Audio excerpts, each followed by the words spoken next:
मुस्कान Gautam digital बाल मेला में आप सभी का स्वागत है। डिजिटल बाल मेला द्वारा आयोजित और एलआईसी द्वारा प्रायोजित बच्चों की सरकार कैसी हो अभियान के तहत 17 मई को संवाद सत्र का आयोजन हुआ। शाम 4 बजे हुए इस सत्र में मुख्य अतिथि के रूप में शाहपुर विधायक केवल सिंह पठानिया ने बच्चों से संवाद किया।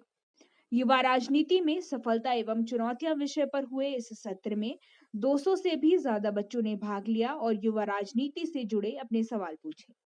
गौरतलब है कि इस सत्र की शुरुआत में मुख्य अतिथि पठानिया ने अपने राजनीतिक जीवन का शुरुआती सफर बच्चों के साथ साझा किया और बताया कि कैसे वो एक मध्यम वर्गीय परिवार से आने के बावजूद विधायक बन पाए। उन्होंने राजनीति में आने की चाह रखने वाले बच्चों को राजनीति शुरू करने के तरीके भी बताए। इसके साथ ही बच्चों ने अपने सवाल शाहपुर विधायक से किए, जिनका जवाब बड़ी सरलता और रसीक तरीके से उन्होंने बच्चों को दिया। बच्चों द्वारा पूछे गए कुछ सवाल ऐसे हैं। एस के द्विवेदी ने अपना सवाल पूछते हुए मुख्य अतिथि से युवा नेता के गुण जानने चाहे। इसका जवाब देते हुए माननीय विधायक केवल सिंह जी ने बताया कि एक युवा नेता में आत्मविश्वास की कमी नहीं होनी चाहिए एवं वह खुले विचारों का होना चाहिए। अपने विधानसभा क्षेत्र से पूरी तरह अवगत एवं समाज के कल्याण हेतु काम करने वाला युवा नेता सफल नेता बन पाता है। नमस्कार सर। सर, युवा नेता में किस तरह के गुण होने चाहिए ताकि वह देश की प्रगति कर सके? बेटा, आपने अच्छा प्रश्न पूछा। सबसे पहले तो वो जो भी नौजवान राजनीति में आए वो ओपन माइंडेड होना चाहिए, उसमें सेल्फ कॉन्फिडेंस होना चाहिए कि मैं जो क्योंकि जब नौजवान खासकर राजनीति में आता तो बहुत से मिथ होते हैं। बड़ी जल्दी राजनीति में आ जाए तो लोग समाज करते हैं ये तो नौजवान है, और अगर लेट जाओ तो बूढ़ा है। तो युवा ईमानदार और लोगों के प्रति रिस्पॉन्सिबल, और खासकर जो अपना विधानसभा क्षेत्र है, अपना जिला है, जितनी की उसने शिक्षा प्राप्त की है वो उस लेवल पे नौजवानों के इशू, और खासकर कहता हूँ ब्लड डोनेशन कैंप और अपने मेडिकल कॉलेजेस के अंदर लोगों की जो है वो मदद। गांव के अंदर युवा नेता एक दिन में नहीं बनता, लोगों का मिथ है। नेता को बनने के लिए मैं कहता हूँ एक विधानसभा क्षेत्र में मेरे विधानसभा के 1,31,000 पॉपुलेशन है, 80,000 वोटर है, हर घर में पहुंचना जो है तो ये सोशल एक्सेप्टेबिलिटी है, सामाजिक ये आती है। आप जब लोगों को आप देखेंगे कि आप समाज सेवी हैं, लोगों को लगेगा कि आप हमारी बात को रख सकते हैं, तो तभी जाके नौजवान जो है ईमानदारी से आगे बढ़ते हैं। ज्वालामुखी की दिव्यांशी शर्मा ने अपने सवाल में पूछा कि राजनीति में गॉडफादर की क्या भूमिका होती है।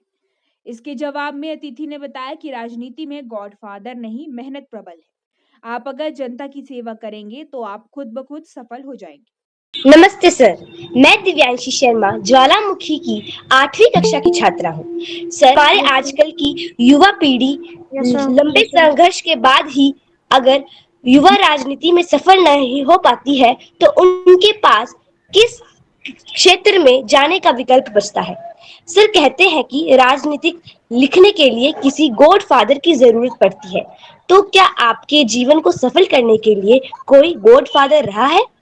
आप कहीं पर आप अपने कई प्रदेशों की पार्टी में काम किया है, तो क्या ऐसे में हिमाचल प्रदेश की राजनीति और अन्य प्रदेशों की राजनीति में आप क्या अंतर मानते हैं?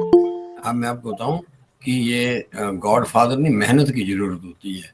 मैं कहता हूँ पूर्व में, चाहे वो आज वर्तमान मुख्यमंत्री आदरणीय ठाकुर खुद ही हूँ, हमारे नेता विपक्ष से चाहे जयराम ठाकुर जी हों, और हम देखते हैं कि आज जो 14वीं विधानसभा है वो देश के अंदर, बच्चों आपको बताऊं, पूरे देश के अंदर सबसे पढ़ी लिखी विधानसभा जो है वो आज हिमाचल प्रदेश की विधानसभा है। तो ऐसा नहीं है कि ये लोगों के पहला मिथ था कि गॉडफादर कि आईएएस का बच्चा आईएएस बन सकता है, डॉक्टर का बच्चा डॉक्टर बन सकता है। आज आप कितनी मेरिट देखो, कितने विधानसभा के अंदर देखो जो बड़े छोटे परिवारों से मेहनत करके, और हाँ, गॉडफादर की बजाय विचारधारा आपकी होनी चाहिए। किस विचारधारा में आप किस तरीके से आप परिपक्व हो, उस विचारधारा पे आप किस तरीके से। कई बार तो नौजवानों का बड़ा मन मचलता है कि नहीं, अब ये रिजल्ट नहीं निकला तो हम कहीं और। व्हाट्सएप यूनिवर्सिटी अब आ गई है, उसका जमाना है, इंस्टाग्राम आ गया अब, तो लोग जल्दी से रिजल्ट चाहते हैं। लेकिन ये हमारी खासकर ये जो राजनीति में, इसमें बड़ी जल्दी रिजल्ट आता नहीं है, बहुत मेहनत करनी पड़ती है। तो मेहनत करके बिना गॉड फादर से भी किसी भी फील्ड में आप आगे जा सकते हैं।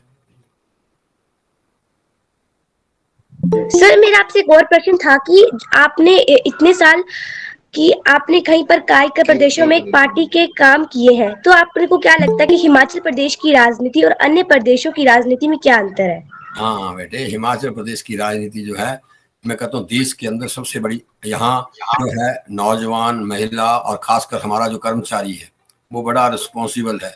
आज जो अगर प्रदेश जहाँ कहता हूँ आगे बढ़ा है, उसमें हिमाचल प्रदेश के जहाँ लोगों ने राजनीतिक सरकारें बनाई हैं और सरकारें बनाकर, और सबसे बड़ा ईमानदारी से यहाँ काम होता है। दूसरे प्रदेशों में अगर जाओ, वहाँ आपने देखा यूपी के अंदर, बिहार के अंदर जो 2 मर्डर 3 मर्डर जब हिस्ट्री आप देखते हो तो वो लोग जीत के आते हैं। यहाँ मैं कहता हूँ पढ़े लिखे ईमानदार लोग सोच समझ के जो है निर्णय लेते हैं ये। और यहाँ जो मैं कहता हूँ चाहे हमारे फौजी भाइयों का यहाँ ये प्रदेश है, सबसे ज्यादा फौजी यहाँ पाए जाते हैं, तो यहाँ लोग चाहे फौजी भाइयों, कर्मचारी हो, सब ईमानदारी प्रदेश और देश के लिए काम करते हैं। तीसरा, हमारे पे जो देवी देवताओं का बहुत आशीर्वाद है, हम देवी देवताओं का प्रदेश है, उनका बहुत बड़ा हमारे पे आशीर्वाद है। इस सत्र में दिव्यांशी ने विधानसभा की तर्ज पर भी एक प्रश्न पूछा और इससे प्रभावित होकर विधायक केवल सिंह पठानिया जी ने उन्हें इस सत्र का लीडर घोषित किया। इस सत्र में बच्चों द्वारा सघन प्रश्न किए जाने पर मुख्य अतिथि प्रसन्न भी हुए और डिजिटल बाल मेला के इन सत्रों से हिमाचल के विद्यालयों के बच्चों को जोड़ने हेतु हिमाचल प्रदेश के शिक्षा विभाग को चिट्ठी लिखने का वादा भी किया। डिजिटल बाल मेला के कार्यकारी अधिकारी गर्वित शर्मा ने बताया कि यह सत्र हिमाचल प्रदेश शिक्षा विभाग के तत्वाधान में आयोजित बच्चों की सरकार कैसी हो अभियान का हिस्सा है।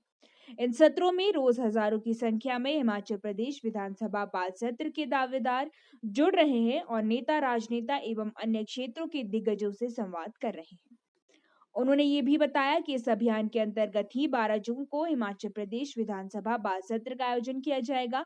शिमला स्थित विधानसभा में होने वाले इस ऐतिहासिक सत्र का हिस्सा देश भर के 68 बाल प्रतिनिधि बनेंगे। इस सत्र का मौका एचपी विधानसभा स्पीकर कुलदीप सिंह पठानिया ने बच्चों को दिया है और साथ ही सत्र का पोस्टर मुख्यमंत्री सुखविंदर सिंह सुक्खू ने रिलीज किया है। डिजिटल बाल मेला के लिए शिमला से मैं मुस्कान गौतम।